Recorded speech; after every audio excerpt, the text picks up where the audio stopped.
Mirëmëngjesit të gjithëve, mirëmëngjesit të nderuar teleshikues, ju që na ndiqni përmes ekranit të News 24 nga shtëpi tuaja, por edhe kudo që ndodheni. Ne e nisim Vila 24, këndin tonë të kuzhinës së bashku me zonjën Vjolca, duke shprehur fillimisht në ngushëllimet tona të përzemërta, në emër të stafit të Vila 24 për humbjen nga jeta të aktorit të madh Skënder Sallaku. Shprehim ngushëllimet familjarëve, miqve, të afërve, gjithë aktorëve, artistëve të tjerë që kanë humbur mikun e tyre, artistin e merituar. Dhe gjithë popullit shqiptar, se gjithë me thënë të drejtën jemi mërzitur. Ka qenë të paktën për brezin tim, një ndër artistët e humorit që na ka dhënë shumë kënaqësi. Sigurisht, jemi rritur ngushëllime me humorin të gjithë popullit shqiptar dhe familjarëve të tij. Mirë, këto ngushëllime janë shumë të sinqerta. News 24, siç e keni parë, ka marrë ngushëllimet kolegëve, të miqve dhe do të vazhdoj edhe për gjatë ditës të marrë të gjitha ngushëllimet e përzemërta që vijnë për ndarjen nga jeta të Skënder Sallakut. Por ne do të vazhdojmë emisionin ton Vila 24, e cila ka filluar me vonesë për shkak të lidhjeve direkte që janë realizuar nga kolegja Ola Bruko. Do të vazhdojmë me gatimin ton për të vazhduar ditën dhe jetën normale në emisionin ton Vila 24. Zonja Vjolca, fillojmë me recetën ton. Çfarë kemi përgatitur për sot? Atëherë unë mendova përpara anvisave të sjell sot një variant tjetër të konsumimit të mishit. Kemi thënë që nuk do ta konsumojmë shpesh, por atëherë kur ta konsumojmë, t'i japim një formë tjetër, ndoshta dhe duke e minimizuar masën që do të konsumojmë. Mendova të sjell ca involtini të mbushura me perime. Për të realizuar këtë recetë për 4 deri në 6 persona duhen 500 gram mish tull, mundësisht filet, mishi. Na duhen 400 gram salcë, po t'jetë domatja e pa frulatuar. Do ta frulatojmë vetë, po. 4 copa prosciutto cotto, që unë kam marrë tek EHV-ja, produktet e EHV-s, po. Na duhet 100 ml verë, 2 thelbi hudhër, pak gjethe dafine, gjethe sherebeli të freskëta, një gjysmë kokër qep na duhet për gatimin, mbasi unë mendova që ta sjell involtinin sot të shoqëruar me pak salcë, jo ashtu thjesht të thatë, siç mund ta kemi prur herë tjetër. Se ose s'kemi gatuar, po. Kemi pastaj 3 karota, varet sipas dëshirës suaj, karota, pak selinot, të cilat do t'i presim në shkopinj për t'i vendosur brenda tek involtini. Dhe kaq na duhen stikadent për t'i fiksuar dhe thash verën për ta shuar. Mirë, nisim nga puna, më thuaj me çfarë mund të ndihmoj si fillim? Si fillim do të më grish një gjysmë qepe. Me kenvut, sigurisht. Patjetër. Qepa duhet jetë holl e grirë si duhet për salcën ndoshta? Po, pak holl. Ja dhe kaq karot, do të jetë mjaftueshme. Okej, bashkë me qepën. Aq. Asgjë tjetër. Do të më hedhësh në një enë, pastaj do të më frulatosh. Më fal një minutë. Po.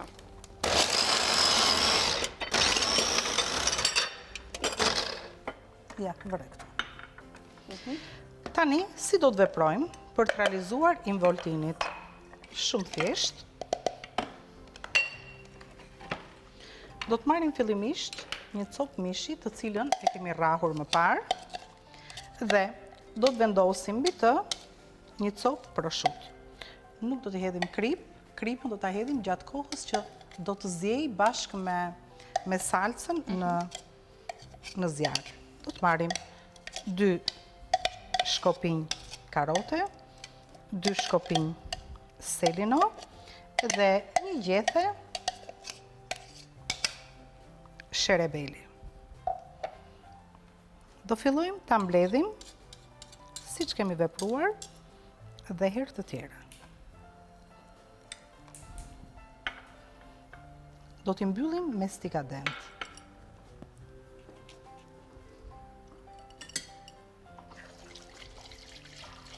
Pra nga një nga përbërësit që kemi nxjerr, kur ta konsumojmë, nuk do ta vendosim kështu. Jo se është ndonjë gabim ta vendosim dhe në këtë formë, por gjatë kohës që do ta servirim, mund ta presim në feta të holla. Okej, duke hequr stikadent dhe duke sipas dëshirës, sipas preferencës tuaja. Kështu do të veprojmë me të gjitha pjesët e mishit.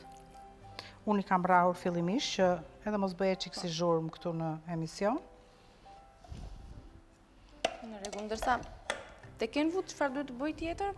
salcën, më the, apo jo, Po, domatet. të gjitha Vetëm me një pjesët e lugë, domateve që me një lugë, po. janë të pa Po, të gjitha ato do t'i frullatojmë, t'i kthejmë në një si pure. Po. Edhe pastaj e shohim se sa do të konsumojmë. Vendosim dhe gjethen.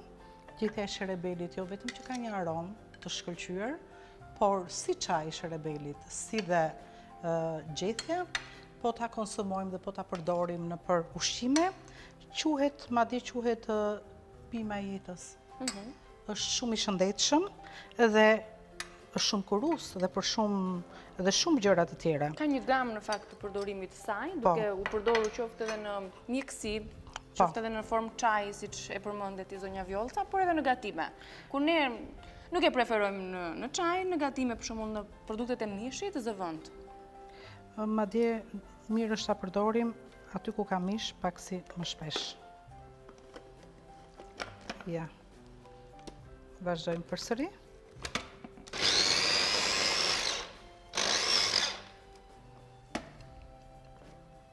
Edhe salca është gati, unë po bashkoj me këtë pjesën tjetër që kishim, që ishte e tretë. Gjithçka është në rregull, tani s'na mbetet gjë tjetër, vetëm do të hedhim pak vaj solej në tigan, mbasi unë do t'i skuq një herë këto, involtinit, dhe më vonë do të hedh salcën.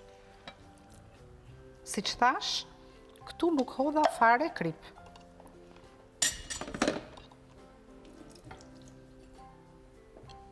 Këtu nuk përdorëm fare krip, por nuk i marinuam.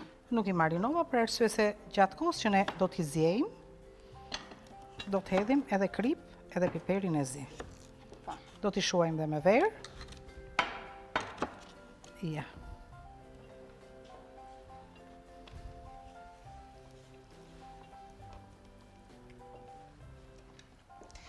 Me këtë formë të gatimit, mënyrës se si po vepron të zonja Vjollca, mund të përdoren shpesh edhe në koktejle të ndryshme, apo jo? I bëjmë më të vogla. Më të vogla? Po. Të priten këto në mes? I bëjmë më të vogla, po. Unë për arsye kohe i lash të mdhaja dhe kur t'i servir, do t'i pres. Mund t'i kisha prerë në copa më të vogla, mund t'i bësh dhe më të vogla në madhësi të ndryshme.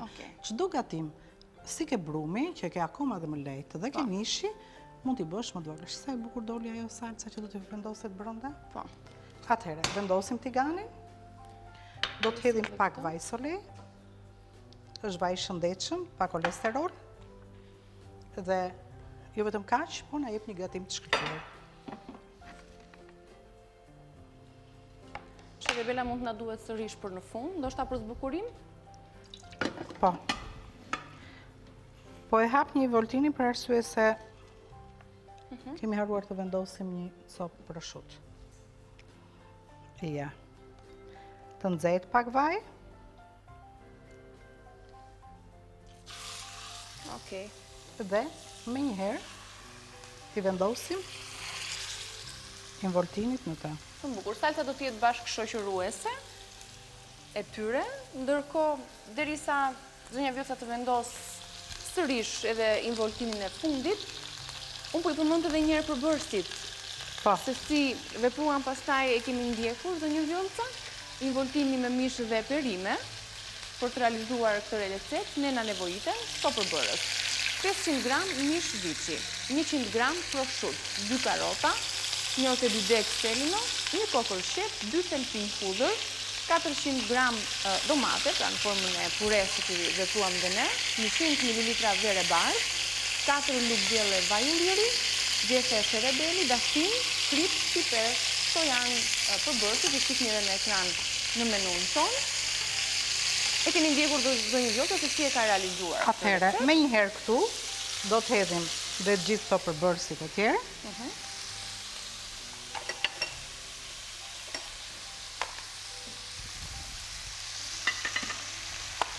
Po, ato përbërës që i futëm brenda involtimit, dhe kemi brenda mishit dhe prosciuttot, karota, selina do zbuten, besoj. Duhet jenë të njëjtë përbërës që ne do të hedhim gjatë kemi mbushur involtimit. Po. I trazojmë një qik.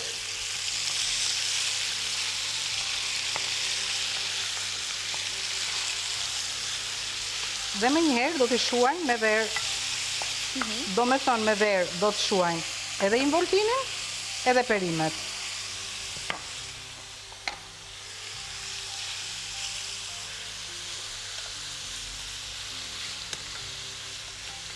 Ju e dini që ne kur i shuajmë me verë, temperaturën e kemi të lartë. Ja. I lojmë tani çik kështu. Dhe kur të avulloj alkooli verës, me njëherë, është pjesë dalluese, nuk shkumon më vera, duket, është e dukshme, do të hedhim salsën, ku më pas do të hedhim edhe kripën, do të hedhim dhe piperin e zi. Dhe do t'i lëmë deri sa ajo të shteret, do më thënë dhe të na mbetet si në yndyrën e saj. E ke dëgjuar ndonjëherë këtë? Edhe pse ne nuk kemi hedhur shumë yndyrë, po, nuk duhet të rrimë me kaq shkum. Në momentin që do largohet me kaq lagështirë dhe do firoj salca dhe do bëhet tamam një salca holl për ti vendosur. E trash se tash e holl. Po jo sepse jo e holl në kuptimin që do largohet edhe uji, do jetë pak më e holl se sa e shohim apo jo. Salcën. Po. Në këtë gjendje që është. Megjithatë, ne do e presim sepse është momenti që të shkputemi pak për një hapësirë publicitare. Patjetër. Dhe kur të rikthehemi, besoj kjo është procedura. Me të mbaruar, me të avulluar vera. Me të avulluar alkooli verës, ne do të hedhim salcën dhe nuk do ta lëmë në këtë gjendje, por salca do filloj të trashet. Okej. Dhe nuk ka ndonjë procedurë tjetër apo thjesht është për servirje. Po, patjetër. Është e gatshme. Sigurisht do bëjmë një sallatë, por ta shoqëruar si recetë mbështetëse. Mirë, do të ndalemi për një hapësirë publicitare, do të rikthehemi pas pak, mos u largoni, ju presim në këndin e kuzhinës. Mirë se erdhët në Villa 24, jemi rikthyer në këndin tonë të kuzhinës për të sjellë ato çfarë gatoi zonja Vjoca, çfarë përgatiti për t'i mësuar ju zonjat e shtëpisë dhe për t'i serviruar, për t'i shoqëruar tashmë involtini me perime me një lloj sallate të cilën do na e mësoi zonja Vjoca. Amvisat e pam deri në momentin që ne hodhëm involtinit ka urdisëm pak. Vetëm salca mbeti pa hedhur. Hodhëm qepën me karotën, që ishte përbërës kur ne mbushëm involtinin. Tani ta largojmë njërën, të ftohet një qik, se nuk mund të presim nëse ajo është shumë e nxehtë. Dhe vazhdojmë këtu me çfarë ta shoqërojmë. Mendova me një sallatë me patate. Një lloj tjetër sallate. Sallata me patate ka me dhjetra, dhe juve e keni dëgjuar dhe mund ta dëgjoni përsëri sallatë me patate, por recetat janë të ndryshme. Dhe unë sot kam prur patate të zira, 3 kokra. Është e mjaftueshme, një kokër qep të kuqe, por mund të përdorni edhe gjysmë, të grira në fije të holla. I grim qepët, tani do t'i marrim qepët dhe do t'i vendosim në një pjatë. Do t'i hedhim shumë pak krip dhe i shtypim pak me dorë. Ja kështu. Ndërkohë dhe duke i hapur me njëra tjetrën. Okej, pra shtypja ndikon qoftë që të hapen? Ndikon dhe që ato të marrin kripën e duhur. E kuptoj. Tani, këtu do të hedhim pak uthull, molle, uthull të bardhë. Do të lagim komplet qepën, edhe pse do t'jetë shumë uthull, nuk ka problem, se ne jo të gjithë uthullën, do t'a hedhim pastaj tek sallata, largojmë këtu. Shpreh çik dorën. Po. Dhe kemi domatet vogla, domate qershi dhe patatet cilat i ke zier, apo i ke pjekur? Jo, i kam zier. Janë zier, i ke qëruar? Po, i kam qëruar, i kam larë fillimisht, i lët që të zjenë me gjithë lëkurë, dhe tani do t'i presim patatet, ose në kubik, si të dëshirojnë ambisat, ose në gjysëm rondele, por jo të holla, të trasha. Po. I vendosim fillimisht patatet në fund të sallatierës.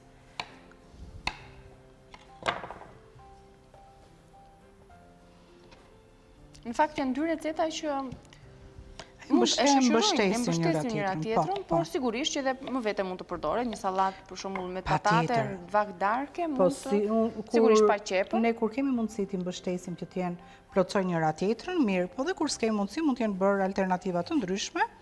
E rëndësishme është që ne kemi dërguar ke ambisat zonjat që na ndjekin dhe që janë me rakije pas gatimit. Po. Ja. Se do njërë këto recetat janë të thjeshta që i kemi gatuar, por do njërë dhe s'na kujtohen. Këto mund të jenë, le të themi, edhe një rikujtim për anvisat. Për shumë salat me patate, me qep, ose me pomodorimi sërse i kemi përdorur shpesh në familjet tona. Edhe po s'pak të pomodorimi, mund të kesh një domate tjetër, nuk e nda në gjysma, ose në katërsh, por nda në copat vogla si që ne bëjmë salatën në shtëpi. Nuk është e thënë që për këtë salat përdorësh pa tjetër domatën pomodorimi. Në rregull. Edhe pak ullinj, dhe është edhe si salat stine. I hedhim dhe domatet. Nuk janë shumë nga ato pomodorimit e vogla, janë pak si më të bollshme.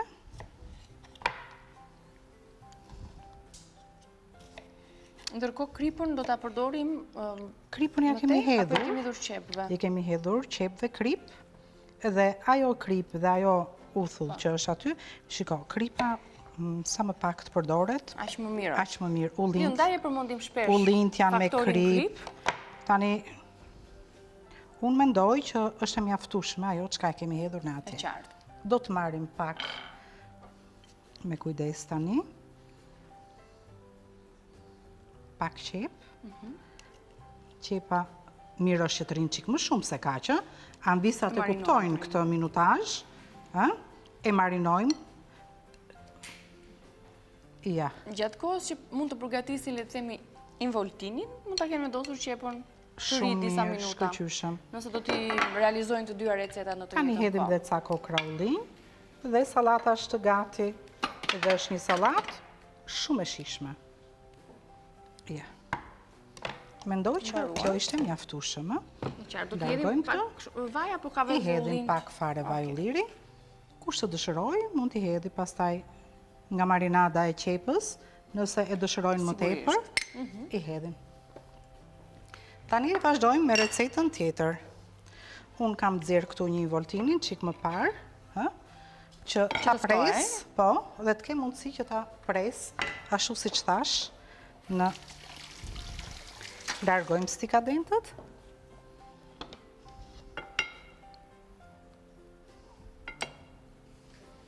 Ta fshim çik. E largojmë këtë tjetrën dhe një çik më vonë atë tjetrën që të më ndihmoj të ma mbaj mbyllur sa të mundet. Shumë bukur, po. Dhe jo vetëm që duket bukur pjesa e brendshme, si ka ngelur si me numër të përcaktuar, po. Shumë bukur. Gjithçka, sekreti është tek mbështjellja, se si... Po, tek mbështjellja. Nëse unë do të kisha perimet të cilat do të kisha të coptuara, do isha e kujdesshme që involtinin ta kapja dhe anësh. Më kupton? Me mish. Por, me që ishin shkopin të gjatë, ma jepnin këtë komoditet që dhe mund të mbështjellja ashtu si që e mbështolla unë. Se në të kundër nëse do hapesh... Tani në një pjatë, ne hedhim pak salcë, nga salca që kemi këtu.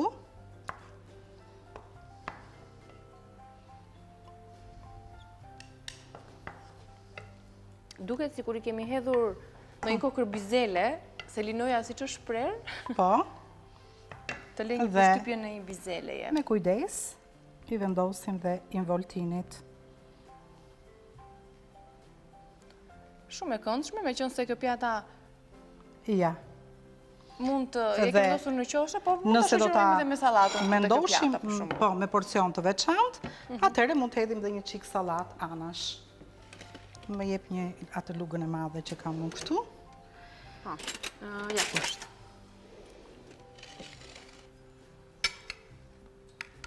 Sepse është një kombinim perfekt i shijeve, gjitha perimet që i kërkon organizmi, bashkë në një pjatë. Ja. Do të pëlqente aty në kekshë? Jo, shumë ideale. Shumë e këndshme. Mendoj që mjaftosh, ë? Po, i kushton shumë rëndësi zonja Vjollca dhe pamjes që merr pjatat. Po, dhe ta fshim një çik pjatën këtu. Pra jaftu në qoshe, shumë pak. Po, dhe gjithçka është gati. Dhe këto janë dy recetat të cilat Zonja Vjoca kishte menduar të sillte për ju sot, shpresojmë që të kenë qenë të thjeshta, praktike dhe që ju të realizoni kaq bukur si që shihni në ekran në shtëpitë tuaja. Flasim për anvisat, për ato që duan gatimi dhe që ju sjell një kënaqësi të veçantë, ashtu si kundër na sjell dhe ne këtu në këndin e kuzhinës, pjesa e gatimit, e servirjes më pas e ushqimit që zonja Vjoca përgatit çdo ditë, por sigurisht që këtë recetë dhe recetat e tjera që zonja Vjoca i ka gatuar gjatë gjithë kohës në Vila 24 në këndin e kuzhinës, ju i lexoni në balkanue.com në adresën zyrtare të News 24, duke i marrë dhe me detaje të gjitha përbërësit apo shpjegimet që zonja Vjoca bën aty, gjithçka që ju nevojitet për të sjellë çdo ditë në shtëpitë tuaja receta të reja. Gjithashtu gatuani duke klikuar Këndi i Kuzhinës Vila 24 në YouTube. Aty janë të gjitha videot tona, ato që ne gatuajmë këtu në Këndin e Kuzhinës. Përshëndetemi me anvisat, besoj se ju tham gjithçka. Patjetër dhe miru pafshim nesër. Miru takoheshim nesër.